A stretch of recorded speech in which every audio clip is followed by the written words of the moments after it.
বন্ধুরা, আজকে আপনাদের সাথে একটা জিনিস শেয়ার করি। বিদেশে থাকি, অনেক জায়গায় দেখেন ঘুরতে যাই, এটা করি ওইটা করি। এই মাঝে যখন সুইজারল্যান্ড গেলাম, তো যখন আর কি কন্ট্রোলে পড়লাম, কন্ট্রোলে পড়ার পরে আমাদের কাছে পাসপোর্ট ছিল না।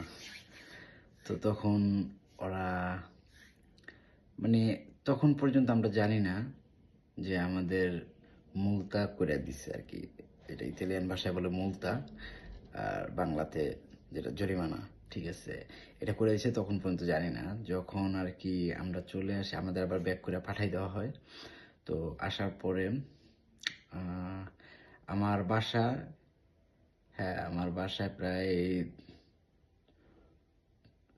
2 মাস পরে আপনার এই যে মুলতার কাগজ চলে আসছে। জানতাম আর কি মুলতা খাবো, ঠিক আছে, কিন্তু এত বড় অ্যামাউন্ট এটা আসলে জানা ছিল না। তো আপনাদের দেখাই, এই যে দেখেন, 400 ফ্রাঙ্ক, 400 ফ্রাঙ্ক। তো সুইজারল্যান্ডের টাকারে ফ্রাঙ্ক বলা হয়। এই 400 ফ্রাঙ্ক যখন মুলতাটা করে আপনার ইতালিতে 457 টাকা পাগারে করতে হয়েছে। তো এটা ডেট দিছিল 1 মাস। 1 মাসের মধ্যে এই টাকা পাগারে করতে হবে, নাইলে পরবর্তীতে বাড়বে। ঠিক আছে, তো কি করার, শেষমেশ পাগারে করে দিতে তো হইলই।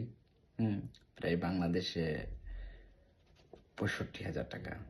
মানে একদম খালি খালি গেলাম, ঘুরতেও পারলাম না। এই গাড়ির তেল খরচ, জার্নি করতে হইলো। ঠিক আছে, সব মিলে মানে একটা প্যারার ভিতর দিয়ে গেলাম।